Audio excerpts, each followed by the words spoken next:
बिस्मिल्लाहिर्रहमानिर्रहीम, अस्सलाम वालेकुम। मैं हूं समर अब्बास, आपको अपने डिजिटल चैनल पर कहूँगा खुशामदीद। और आज हम बात करेंगे सुप्रीम कोर्ट ऑफ पाकिस्तान में गैर मामूली एक समाअत हुई आज इलेक्शन के मुमकिन अल्तवा के हवाले से।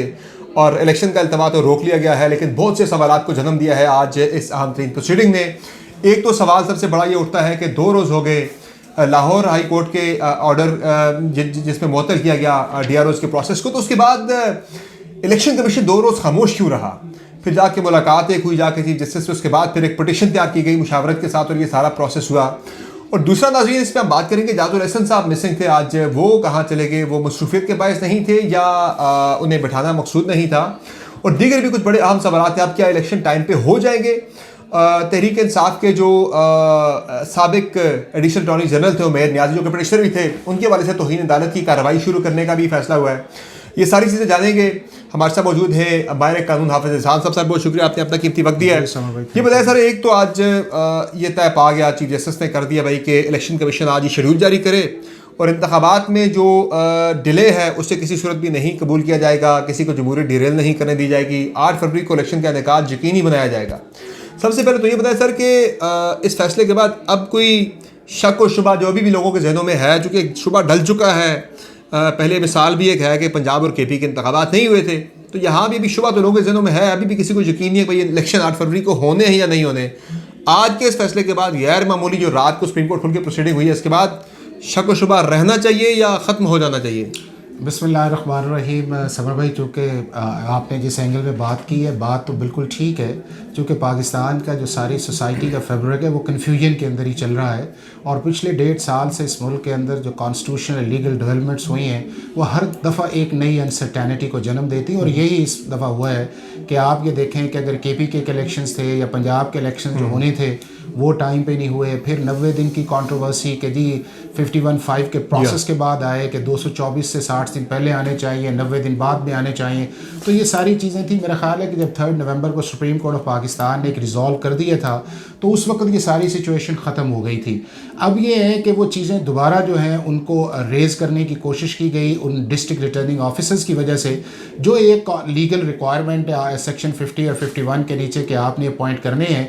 अब जब लाहौर हाई कोर्ट ने एक फ़ैसला किया, मैं ये समझता हूँ कि लीगली नंबर 1 ये है कि ये पटिशन इम्पेंटेबल नहीं थी, क्योंकि ऑलरेडी सुप्रीम कोर्ट इसी से मुतल्लिका जो था वो इलेक्शन डे के मुतल्लिक कर चुका था। और अगर कोई चीज़ उससे मुतल्लिका हो और डिस्ट्रिक्ट रिटर्निंग ऑफिसर उसी से रिलेटेड है, सुप्रीम कोर्ट ऑफ पाकिस्तान को अप्रोच करना चाहिए था कि जी आप इसको देखें, इलेक्शन कमीशन का एक ऑर्डर है। और सुप्रीम कोर्ट तो इलेक्शन कमीशन ने डंडी मारी है, डंडी ये मारी है। मेरी तहरीक इंसाफ के कुछ लोगों से बात हो रही थी वकला से, वो ये बताते हैं कि इलेक्शन कमीशन गलत बयानी से काम ले रहा है। वो कहते हैं कि कब अदालत ने उन्हें कहा कि भाई हम इलेक्शन के लिए जुडिशल अफसरान नहीं दे रहे। कह रहे वो तो फरवरी में जो तहरीक इंसाफ ने पंजाब के इलेक्शन के लिए एक उनसे मांगे थे जुडिशल अफसरान ROs और DROs के लिए, उस वक्त मना किया गया था। उसी इलेक्शन कमीशन ने अदालत के तब के मौक़िफ़ को बुनियाद बनाते हुए जनरल इलेक्शन के लिए भी वही रख दिया भाई कि अदालत ने दिया ही नहीं है। अदालत में तो अभी तक तो इन्होंने अप्रोच ही नहीं किया, तो इलेक्शन कमीशन इसका मतलब है कि द्रोगोई से काम ले रहा है। देखें, बात ये है कि नंबर 1 ये है कि इलेक्शन कमीशन ने जो स्टेटमेंट्स दी हैं कोर्ट के अंदर, वो ये कहा है कि हमने जुडिशरी को अप्रोच किया और उन्होंने नहीं कहा। सर वो फरवरी में किया। मैं एक सेकंड बाद, दूसरा ये है कि ये देना या न देना जो है ये इलेक्शन कमीशन का काम नहीं है, ये national judicial policy making committee का काम है, जो जिसको preside chief justice of Pakistan करते हैं और मुल्क के सारे चीफ जस्टिस उसमें शामिल होते हैं। और वो इस चीज़ का फैसला करती है कि इलेक्शन जुडिशल ऑफिसर्स देने हैं या नहीं देने हैं। अगर PTI ये समझती थी उस दौर के अंदर कि ये इलेक्शन जो है इनको रिटर्निंग ऑफिसर जुडिशल आने चाहिए, तो वो जो ऑर्डर है सीधा state way supreme court of Pakistan में चैलेंज कर देते कि सर इन्होंने जो मांगे थे वो इलेक्शन पंजाब के लिए मांगे थे या KPK के लिए, तो इलेक्शन अनाउंस ही नहीं हुए, तो उसके लिए जो प्रोसेस था वो सीधा चले जाते सुप्रीम कोर्ट ऑफ पाकिस्तान के अंदर। और जिस जजमेंट का आज सुप्रीम कोर्ट ने अपने ऑर्डर के अंदर जिक्र भी किया है कि अगर आप किसी भी ऑर्डर से एग्रीव्ड हैं तो डायरेक्टली आप सुप्रीम कोर्ट ऑफ पाकिस्तान के अंदर जा सकते हैं। दूसरा उस चीज़ के अंदर इंपॉर्टेंट ये है कि जब 184 की पटिशन फाइल की गई थी, तो जब इलेक्शन मांगे गए थे कि इनकी डेट दी जाए, तो उस वक्त साथ ये भी मांग लिया जाता है जी कि उनको जो है एग्जेक्टिव्स नहीं करवाने चाहिए, चूँकि जो केयर टेकर्स हैं ये अब पार्टीशंस हो गए हैं, इन्होंने आगे कॉन्स्टिट्यूशनल वायलेशंस की अपने टाइम से ज़्यादा है, हमें उनके ऊपर एतबार नहीं है। तो सुप्रीम कोर्ट ऑफ पाकिस्तान जो है इसको इंटरवीन करे और इस चीज़ को डिसाइड करे कि जी इलेक्शन जो है वो किस तरह होने चाहिए। तो मेरा ख्याल है कि अगर उस वक्त ये प्रेयर आती तो डेफिनेटली फेडरल गवर्नमेंट का भी जवाब आना था, प्रोविंसेस का भी आना था। आज भी सर बुनियाद तो वही मामला बना है ना कि जुडिशल अफसरान के बजाय जो है इंतजामी अफसरान को आरओ लगाए जाने का जो मामला था, बुनियाद तो वही बना सारे इस कंट्रोवर्सी की। बुनियाद नहीं बना तरीके साहब तो वही पिटीशन लेकर गए थे ना लाहौर हाई कोर्ट के अंदर, इंतजामी अफसरान को ना लगाया जाए, डीसीएसी को ना लगाया जाए, अदालती अफसरान को लगाया जाए। देखिए समर भाई, मैं आपको चीज बताऊं, बुनियाद तो वही बनी थी क्या 2013 के अंदर जब जुडिशियल ऑफिसर्स लगे थे तो क्या पीटीआई ने नहीं कहा था 35 पंचर लगे? उस वक्त तो जुडिशियल ऑफिसर्स थे ना। और जब पिछला इलेक्शन 2018 का हुआ तो जुडिशियल ऑफिसर्स तो उस वक्त भी थे जब मुस्लिम लीग नून ने कहा कि ये आरओज का इलेक्शन है जी। तो हम किस जगह हम स्टैंड करें? प्रॉब्लम ये है कि हम 1988 से लेकर आज तक हम एक नैरेटिव बिल्ड कर रहे हैं। पार्टी है जो इलेक्शन लड़ रही है, इलेक्शन के अंदर सबसे बड़ी इस वक्त स्टेक होल्डर है, पॉपुलर पार्टी भी है, उससे डर है, उस पार्टी को डर है, खदशा है कि भाई हमसे इलेक्शन छीन लिया जाएगा, रिग कर लिया जाएगा। और वो इंतजामी अफसरान आपको पता है जो बैठे हुए डीसी से वो मुख्तलिफ पोलिटिकल लोगों के ये तो आपकी एप्रीहेंशन है ना। इस्लामाबाद की बात कर लूँ, मैं इस्लामाबाद की बात कर लूँ, इस्लामाबाद के जो डिप्टी कमिश्नर बैठे हुए ओपनली उनके बारे में बात हर जगह हो रही है और इलेक्शन कमीशन के नोटिस में भी लाई गई है कि भाई ये बंदा जो है ये नून लीग का शहबाज शरीफ का बड़ा क्लोजली अपॉइंटेड उनका बंदा है, डिप्टी कमिश्नर बैठा है, वो डीआरओ लग गया यहाँ पे।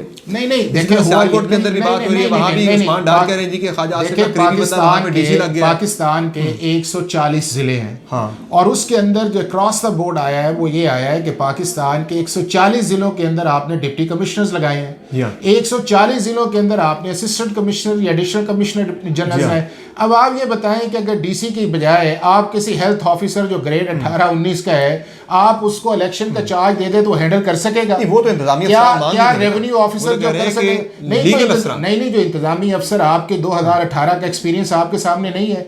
2018 के इलेक्शंस के अंदर जो दूसरी साइड थी उन्होंने क्या माना कि इन रिटर्निंग ऑफिसर्स ने ठीक किया है? उससे पहले 2013 के अंदर जुडिशियल ऑफिसर्स थी, क्या पीटीआई ने माना कि वो जुडिशियल ऑफिसर्स ठीक थे? प्रॉब्लम ये है कि हमारा और दुनिया के किस मुल्क के अंदर होता है, इंडिया के अंदर कोई जुडिशियल ऑफिसर जो है वो इलेक्शन नहीं करवाता। दुनिया के और ममालिक जहां पे डेमोक्रेसी के अंदर लिखे ना 3 ऑप्शन, नहीं 3 ऑप्शन है तो वो 3 ऑप्शन है ना, वो 3 फाइनल तो नहीं है ना।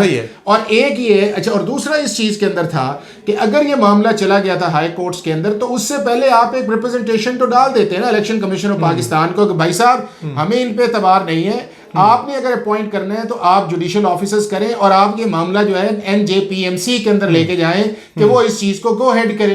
तो वो भी तो टेकअप नहीं ना कि आपने at the nick of time जो है, और जब आपको पता है कि आपने खुद डेट ली है सुप्रीम कोर्ट ऑफ पाकिस्तान से और जब वो हेयरिंग हो रही थी तो सुप्रीम कोर्ट ने पूछा जी और तो उस वक्त कहा जी नहीं जी हमें 8 जो है उसके ऊपर कोई एतराज नहीं। और उस वक्त तो ये भी एतराज नहीं आया कि प्रेसिडेंट ने डेट देनी है, इलेक्शन कमीशन ने डेट देनी है। तो वो एक अगर देखें वो तो पंजाब और केपी के डसे हुए कहीं मुश्किल से इलेक्शन मिल रहा था उन बेचारों को, उन्होंने कहा चलो ये बड़ी गनीमत है इलेक्शन तो मिल रहा है, लेकिन ये बाद में उन्हें क्या पता था भाई ये नहीं होगा, अब ये हो गया। लेकिन इस मामले को आज भी सुप्रीम कोर्ट ने इस चीज़ को एड्रेस नहीं किया। किसको? यही कि भाई जुडिशियल अफसरान होंगे नहीं, सुप्रीम कोर्ट ने आज फैसला कर दिया है कि इस मुल्क के अंदर इलेक्शन जो 11 दिसंबर 2023 का नोटिफिकेशन है उसके मुताबिक होगा। क्योंकि अगर आज सुप्रीम कोर्ट अगर आज सुप्रीम कोर्ट ये कहती अगर सुप्रीम कोर्ट ये कहती कि जी हमें जुडिशियल ऑफिसर्स के लिए जो है एनजेपीएमसी की मीटिंग कॉल करते हैं तो इसका मतलब ही अगले 2-4 दिन लग जाते हैं ना। तो फिर 8 फरवरी के तो ऑर्डर सुप्रीम कोर्ट का गया था। यानी ये अब तक है कि इलेक्शन जो हो रहा है वो अब इंतजामी अफसरान के ही इलेक्शन जो हो रहा है वो सुप्रीम कोर्ट के ऑर्डर के मुताबिक 8 फरवरी को हो रहा है और आज जो ऑर्डर आ रहा है जो आज हमारी 15 दिसंबर है उसके मुताबिक हो रहा है और उसके मुताबिक हो रहा है जो इस मुल्क के अंदर 11 दिसंबर 2023 को इलेक्शन कमीशन ऑफ पाकिस्तान ने रिटर्निंग ऑफिसर्स की एक लिस्ट जो जारी की है उसके मुताबिक इस मुल्क के अंदर इलेक्शन इंतजामी अफसरान के आरोज के साथ ही सही हो गया। और सर बाकी इसमें अब जो मामला है क्विकली मैं इससे बात कर लूँ, जो उमैर न्याजी का जो मामला है तरीके साहब के एडिशनल एडवोकेट जनरल को तौहीन अदालत की कार्रवाई उनके खिलाफ शुरू करने की जो एक की गई है, बेहतर इकदाम है ये? देखें सुप्रीम कोर्ट ऑफ पाकिस्तान ये समझती है, सुप्रीम कोर्ट ने सिर्फ पटिशनर को नहीं कहा, सुप्रीम कोर्ट ने आज सख्त रिमार्क्स जो हैं वो लर्नड सिंगल जज पे भी कहे हैं। तो अगर आपका ये कहना कि जी सिर्फ एक शख्स पे बात की, उन्होंने दोनों कहा, उन्होंने कहा जी 2 चीज़ें, जब आपको पता था कि सुप्रीम कोर्ट फैसला कर चुकी है, जब आपको पता था आपकी रेमेडी अवेलेबल है, जब आपको पता था कि कॉन्स्टिट्यूशनल जुरिसडिक्शन 199 की जो है उसकी बजाय 184(3) की एक्सरसाइज हो चुकी है, तो being a student of law ये आपकी रिस्पॉन्सिबिलिटी थी, आप इसको देखते। और दूसरा उसी तरह उन्होंने ऑब्जर्व किया है लर्नड सिंगल जज के ऊपर, और उन्होंने कहा है कि आपने जो सुप्रीम कोर्ट की जजमेंट है या एक जो प्रोसेस कॉन्स्टिट्यूशन के अंदर लिखा हुआ है आपने उसको डिसरिगार्ड किया, और जहाँ पे अल्टरनेट रेमेडी अवेलेबल है एक चीज़ और भी आपने है, उसको नहीं किया। एक चीज़ और भी है सर। अब बुनियादी तो असल में जो एग्रीड पार्टी के तौर पे गई थी और कोर्ट को तो तहरीक इंसाफ गई थी।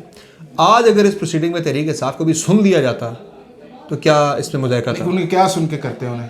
उनके भी ज़ाहिर जो ग्रीवेंसेस हैं इलेक्शन से मुतल्लिक उन्हें सुन लिया जाता। देखे ना उनका ग्रीवेंस ये था कि हमारा इस मुल्क के अंदर इलेक्शंस होने चाहिए, फ्री फेयर और ट्रांसपेरेंट होने चाहिए, और इसकी रिस्पॉन्सिबिलिटी है वो इलेक्शन कमीशन ऑफ पाकिस्तान की और सुप्रीम कोर्ट ऑफ पाकिस्तान का एक ऑर्डर था।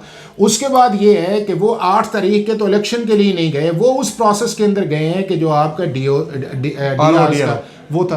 अगर उस चीज़ को देखा जाए तो अगर ये पहले आ जाता है इन सारी चीज़ों को तो डेफिनेटली सुप्रीम कोर्ट मौका देती है। अब सुप्रीम कोर्ट ने शायद ये समझा इस चीज़ के अंदर कि हमारे एक ऑर्डर को इस तरह जो है वो बाईपास या फ्रस्ट्रेट या प्रोसेस करने की कोशिश की गई है जिससे हम रेक्टिफाई करते हैं और बाकी चीज़ें बात। वो उनकी बात तो जायज़ है सर। वो कहते हैं वो डिप्टी कमिश्नर जो हमें MPO के तहत हमारे कैंडिडेट्स को गिरफ्तार कर रहा है उसी से हमने एक शफाफ इलेक्शन लेना है। अगर ये कैसे पॉसिबल है? ये देखें मैं आपको बताऊं, अगर वो इसका मुतालिक था या इतने कॉन्शियस थे तो वो जो कॉन्स्टिट्यूशनल रेमेडी है या स्टैट्यूटरी रेमेडी उसको अवेल करते, वो उन्होंने अवेल नहीं की। अभी भी मौका इस चीज़ के अंदर है कि चूंकि अभी तो शेड्यूल अनाउंस है ना, और वो प्रोसेस चलने दे। अगर वो प्रॉपर तरीके से एक रिप्रेजेंटेशन फाइल करते हैं तो डे तो इलेक्शन डे है ना जिसने उसको मॉनिटर करना, हो सकता है सुप्रीम कोर्ट पाकिस्तान उनकी रिक्वेस्ट को रिकंसिडर कर ले। ठीक है, बहुत शुक्रिया हाफिज साहब, आपने अपना कीमती वक्त दिया। लीगल जो पॉइंट ऑफ व्यू है सारी सूरत हाल के ऊपर वो आपने सुना, और क्विकली इस पर मैं कमेंट यही करता चलूँ कि जो मेरी तहरीक इंसाफ के लोगों से बात हुई वो ये कहते तहरीक इंसाफ की कोर कमेटी ने भी यही फैसला किया था कि हम तो